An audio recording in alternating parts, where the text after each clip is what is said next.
Marcia Brady left nothing to the imagination. Try not to gasp. Who can forget the charming lady in a classic 3x3 grid, and of course, Marcia. The Brady Bunch captured the hearts of audiences everywhere during its original run in the 1970s.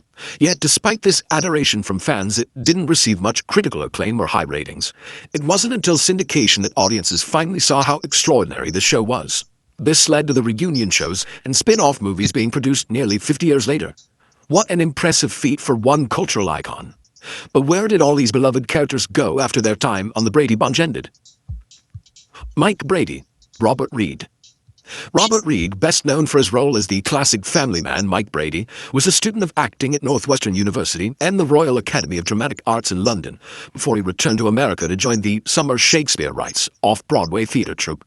It wasn't until 1961 when Robert finally stepped into an on-screen character, Kenneth Preston, a law school graduate from The Defenders. That marked his first serious gig as an actor. Reed after the Brady Bunch. After his debut in the film industry, it took 7 years before Reed landed what would become his most iconic role on TV as Mike Brady on the Brady Bunch. His portrayal of a loving family man captivated viewers and was so well received that he reprised the character numerous times throughout the course of his career. Eventually, Reed went to pursue other acting gigs, but eventually found himself teaching drama at UCLA until 1992, when he tragically passed away at only 59 years old. Carol Brady, Florence Henderson. On Valentine's Day in 1934, Florence Henderson was brought into the world. We all know her as America's sweetheart and for playing the matriarch, Carol Brady, on the Brady Bunch. Her talent extended far beyond television. Prior to joining the Bunch, she starred in hit Broadway musicals such as Wish You Were Here in 1952 and Fanny in 1954. From a young age, singing has been an important part of Henderson's life. Taught by her mother at 2 years old, by her 12th birthday, she had already begun performing regularly at local stores, cementing that music would always be a key element of her journey. Henderson after the Brady Bunch. After her iconic role as Carol Brady, Florence Henderson went on to gain even more fame and success. For instance, she became the first woman ever to co-host The Tonight Show. Not only that, in 2008, she had a show of her own, The Florence Henderson Show. Additionally, she was featured in popular shows such as The King of Queens, 30 Rock, and The Cleveland Show. Her achievements were acknowledged by Entertainment Weekly, who ranked her number 54 amongst their list of 100 greatest TV icons. Sadly, though, after years filled with accomplishment and joyous moments, Henderson passed away at 82 on Thanksgiving Day, 2016. Alice Nelson, Ann B. Davis. Ann B. Davis is best remembered for her portrayal as the sassy and wise Alice in The Brady Bunch. But prior to that, she was a familiar face on several other TV series, including The Ford Show and Starring Tennessee Ford. Although acting wasn't initially part of her plan, after watching one of her brother's theatrical performances, Anne chose to switch gears from pre-medicine courses to theater drama studies instead. Davis after the Brady Bunch. Davis's character was so beloved that she and 2 other actors were the only ones to appear in every episode of the Brady Bunch. After its conclusion, Davis went on to reprise her iconic role as Alice Nelson for 6 more spin-offs. In 1974, however, Davis made a sudden departure from show business when she joined an Episcopalian religious community in Denver, Colorado, and became a born-again Christian. She passed away at 88 years old in 2014. Jan Brady, Eve Plum. As a youngster, Eve Plum already had quite the resume in show business prior to her most notable role as Jan Brady in 1969's The Brady Bunch. She started acting at an early age and went on to appear in several television commercials before being featured on shows such as The Virginian and It Takes a Thief. As it turns out, playing down on her luck middle sister Jan was just another stop along her path of becoming an American actress, singer, and painter who has achieved global fame.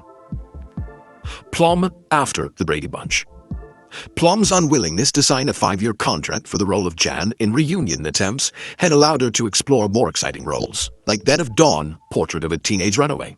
Even today, she continues making appearances on television shows and films, while also doubling as an acclaimed painter, with works ranging from $65 up to $2,450.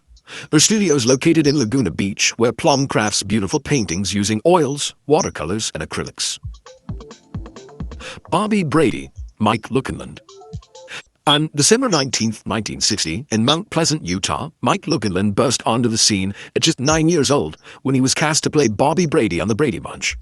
As if that wasn't enough success for one lifetime, VH1 also named him 42nd of their 100 Greatest Kids Stars, and there have been multiple reunion specials since then. Mike's fame is truly something to be admired. Lukenland after The Brady Bunch.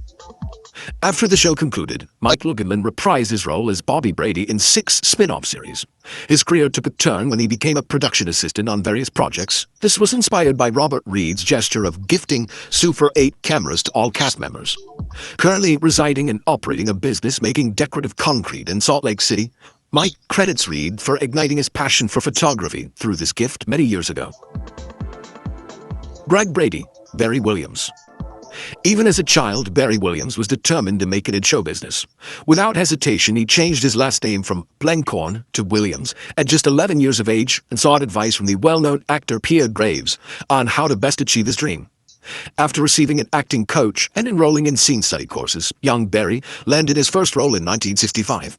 By 1969, he'd become known for portraying Greg Brady, the coolest Brady kid by far. Williams after The Brady Bunch. After The Brady Bunch concluded, Williams created a few albums and went on tour with some of his fellow cast members. He then decided to pursue musical theater and secured prominent roles in notable plays such as West Side Story, Grease, The Music Man, and even The Sound of Music. Not only that, but he also made guest appearances on shows such as General Hospital, Three's Company, and That 70s Show. Recently, he joined Sirius Satellite Radio, where he spun 70s music every week. As if that wasn't enough, though, Williams continues to star in musical theater performances while also doing public speaking around the world. Peter Brady, Christopher Knight. When Christopher Knight was only 7 years old, he already had a successful acting career, having appeared in television commercials for Toyota, Tide, and Cheerios. In 1955, his big break came when he landed the role on Gunsmoke. However, it wasn't until 1969 that he became an international phenomenon after being cast as Peter Brady in The Brady Bunch. With his attractive looks and charismatic nature, Knight quickly cemented himself as one of Hollywood's most beloved teen idols. Knight after The Brady Bunch. Just like N.B. Davis, Christopher Knight abruptly took a break from his acting career after The Brady Bunch concluded. Yet in 1988, he shifted direction and began to pursue the tech sector, joining Martech as an exceptional sales representative that went on to become vice president of numerous computer companies before launching Escape Labs in 1998. Nevertheless, it didn't take long for him to get back into television. By 2003, he'd returned with roles as a reality star on My Fair Brady and The Surreal Life. Cindy Brady, Susan Olsen. On August 14, 1961, in Santa Monica, California, Susan Olsen was born, destined to become one of the most beloved characters on television. She had 2 small roles in Gunsmoke and Ironside before being cast as Cindy Brady at just 8 years old. With her signature kind little girl persona that featured 2 curly pigtails, she always endeared herself to audiences around the world and became an icon for generations to come. Olsen after The Brady Bunch. After a time as Cindy Brady, Susan Olsen ventured down a different path.